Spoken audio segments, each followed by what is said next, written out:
اور یہ قانون اگر کائنات میں نہ ہو تو آرڈر مطلب نظم و ضبط، ڈسپلن اور نظام ٹوٹ جائے گا۔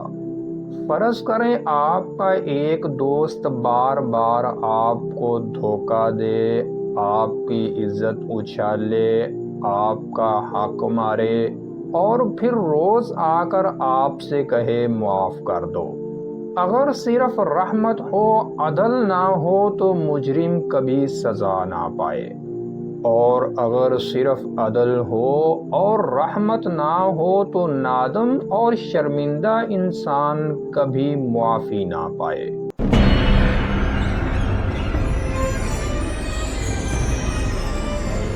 بسم اللہ الرحمن الرحیم۔ معزز ناظرین کرام، السلام علیکم ورحمۃ اللہ وبرکاتہ۔ ناظرین کرام، لائف لائٹ چینل میں خوش آمدید۔ آج کی ویڈیو میں ہم جس ٹاپک پر بات کریں گے وہ یہ ہے کہ اگر خدا معاف کر سکتا ہے تو جہنم کیوں؟ ایک حیران کن سوال اور اس کا ایک گہرا جواب۔ کیا خدا رحیم مطلب رحم کرنے والا اور غفور مطلب معاف کرنے والا نہیں؟ تو پھر جہنم کیوں؟ ناظرین کرام، یہ سوال کبھی آپ کے دل میں بھی آیا ہے کہ اگر خدا معاف کرنے والا ہے تو وہ لوگوں کو جہنم میں کیوں ڈالے گا؟ معزز ناظرین، آج کی یہ ویڈیو اسی سوال کا گہرا، سادہ اور حیرت انگیز جواب ہے، ہمیشہ کی طرح قرآن، سائنس اور عقل کی روشنی میں۔ تو چلیے سٹارٹ کرتے ہیں ایک چھوٹے سے منظر سے۔ فرض کریں آپ کا ایک دوست بار بار آپ کو دھوکہ دے، آپ کی عزت اچھالے، آپ کا حق مارے اور پھر روز آ کر آپ سے کہے معاف کر دو۔ ناظرین کرام، آپ کتنی بار معاف کریں گے؟ 1، 2 یا 10 مرتبہ؟ اور اگر وہ اپنے کیے پر کبھی نادم اور شرمندہ بھی نہ ہو تو کیا آپ تب بھی اسے معاف کر دیں گے؟ ناظرین کرام، اللہ تعالی واقعی سب سے زیادہ معاف کرنے والا ہے، مگر ساتھ ہی وہ سب سے زیادہ عادل اور انصاف کرنے والا بھی ہے۔ یہاں پر رحمت اور عدل کے درمیان ایک بنیادی فرق سمجھنا ضروری ہے۔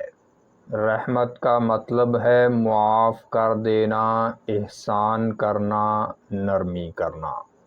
عدل کا مطلب ہے انصاف کرنا، ہر ایک کو اس کا پورا حق دینا، جزا اور سزا دینا۔ اگر صرف رحمت ہو، عدل نہ ہو تو مجرم کبھی سزا نہ پائے، اور اگر صرف عدل ہو اور رحمت نہ ہو تو نادم اور شرمندہ انسان کبھی معافی نہ پائے۔ سورۃ الاعراف کی آیت نمبر 156 میں رب تعالیٰ فرماتا ہے، میری رحمت ہر چیز پر چھائی ہوئی ہے۔ دوسری جگہ پر سورۃ یونس کی آیت نمبر 44 میں رب تعالیٰ کا فرمان ہے، اللہ کسی پر ذرہ برابر بھی ظلم نہیں کرتا، یعنی اللہ کی رحمت بھی مکمل ہے اور اللہ کا عدل بھی مکمل ہے۔ معزز ناظرین، اب سوال یہ ہے، کیا ہر جرم معافی کے قابل ہوتا ہے؟ اور کیا ہر انسان معافی مانگتا ہے؟ قرآن پاک بار بار ایک بات پر زور دیتا ہے، توبہ، ندامت، واپس پلٹ آنا، اور جو انسان توبہ کر لیتا ہے اللہ اسے معاف کر دیتا ہے، لیکن جو سرکشی کرتا ہے، ظلم کرتا ہے، حقارت سے منہ موڑتا ہے اور مرتے دم تک باز نہیں آتا، کیا اسے بھی بغیر حساب و کتاب کے معاف کر دیا جائے؟ فرض کریں ایک ظالم انسان ہزاروں لوگوں کو قتل کرے، بچوں کو یتیم کر دے اور اپنی موت تک کبھی افسوس نہ کرے، کیا ایسا شخص اللہ کی رحمت کا اہل اور اس کا حقدار ہو سکتا ہے؟ اسی لیے سورۃ النساء کی آیت نمبر 168 میں قرآن کہتا ہے، جو لوگ کافر ہوئے اور ظلم کیے اللہ انہیں معاف نہیں کرے گا۔ ناظرین کرام، جہنم ان لوگوں کے لیے ہے جو توبہ نہیں کرتے، ظلم پر ڈٹے رہتے ہیں، اپنی خواہشات کو خدا بنا لیتے ہیں اور حق کو جان کر بھی جھٹلا دیتے ہیں۔ اب ذرا سائنس کی طرف آئیں۔ سائنس کہتی ہے کہ کائنات میں ہر عمل کا رد عمل ہوتا ہے، یعنی اگر آپ ہاتھ کو آگ لگائیں گے تو ہاتھ جلے گا، اور یہ قانون اگر کائنات میں نہ ہو تو آرڈر مطلب نظم و ضبط، ڈسپلن اور نظام ٹوٹ جائے گا۔ اسی طرح اللہ نے بھی اچھے اور برے اعمال کے لیے ایک نظام رکھا ہے، جسے قرآن میں ریوارڈ مطلب جزا اور پنشمنٹ مطلب سزا کہا جاتا ہے۔ معزز ناظرین، جہنم صرف سزا کا مقام نہیں، بلکہ وہ ایک رزلٹ اور نتیجہ ہے۔ یہ انکار، تکبر، نافرمانی، ظلم اور ضد جیسے عمل کا رد عمل اور انجام ہے، بالکل ایسے جیسے کوئی شخص شراب پیتا ہے، سگریٹ پیتا ہے اور لنگز کینسر مطلب پھیپھڑوں کے سرطان کا شکار ہو جائے تو یہ بیماری اس کی اپنی زندگی کے پسندیدہ لائف سٹائل کا انجام ہوتی ہے۔ معزز ناظرین، جہنم بھی ایک ایسی ہی حالت ہے جو ان اعمال، رویوں اور نیتوں کا حتمی، منطقی اور اخلاقی نتیجہ ہے جو انسان نے اس دنیا میں اپنائے۔ اب سوال یہ بنتا ہے کہ کیا کوئی شخص خود کو جہنم سے بچا سکتا ہے؟ جی ہاں، سورۃ آل عمران کی آیت نمبر 133 میں رب تعالیٰ کا فرمان ہے، اپنے رب کی مغفرت کی طرف دوڑو، یعنی دروازے تو کھلے ہیں مگر ان دروازوں کی طرف ہمیں جانا ہے۔ ناظرین کرام، جہنم کوئی ایسی جگہ نہیں جو اللہ لوگوں کے لیے بنانا چاہتا ہے، بلکہ وہ ایسی حقیقت ہے جو انسان خود اپنے لیے چنتا ہے۔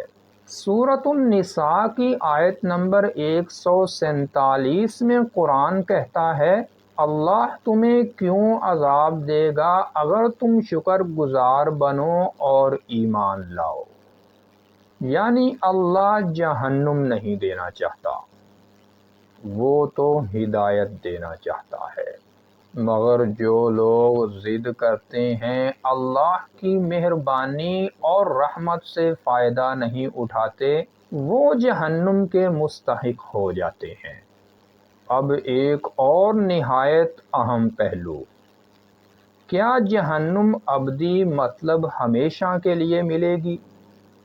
بہت سے علماء اور احادیث کے مطابق جو مسلمان گناہوں کے باوجود ایمان والے ہیں، ان کی سزا وقتی ہو سکتی ہے اور پھر وہ بخش دیے جائیں گے، مگر یہ جہنم ان لوگوں کے لیے ابدی اور مستقل ہے جو اللہ کی ذات اور اس کی رحمت کا انکار ہی کرتے ہوئے مر جاتے ہیں۔ صحیح بخاری میں رب تعالیٰ کا فرمان ہے کہ میری رحمت میرے غضب پر غالب ہے۔ معزز ناظرین، اس کا مطلب یہ ہوا کہ جہنم پر بھی اللہ کی رحمت غالب ہے، مگر جو خود اس رحمت سے منہ موڑے اسے اس کا انجام بھگتنا پڑے گا۔ اور آج کی اس ویڈیو کی آخری بات اور آپ سے ایک سوال، اللہ کی سب سے بڑی صفت کون سی ہے؟ جس کا جواب ویڈیو میں ہی کہیں موجود ہے۔ معزز ناظرین، جہنم اللہ کی ناراضگی نہیں بلکہ اللہ کا انصاف ہے۔ اللہ کی معافی ہر ایک کے لیے ہے، مگر وہ ملتی صرف اسی کو ہے جو اس کا دروازہ کھٹکھٹاتا ہے۔ تو اب فیصلہ آپ کا ہے، کیا ہم وہ لوگ ہیں جو رحمت کی طرف بھاگتے ہیں، یا وہ جو اپنی ضد سے خود کو جہنم کی طرف دھکیلتے ہیں؟ یاد رکھیں، جہنم سے بچنے کی کنجی صرف ایک لفظ میں چھپی ہے، توبہ۔ تو ناظرین کرام، یہ تھی آج کی ویڈیو، اور اگر آپ پاکستان کے صوبہ بلوچستان میں قتل ہونے والی لڑکی کے متعلق اسلامی اور قانونی نقطۂ نظر دیکھنا چاہتے ہیں تو اوپر آئی کے بٹن پر کلک کر کے دیکھ سکتے ہیں۔ السلام علیکم ورحمۃ اللہ وبرکاتہ۔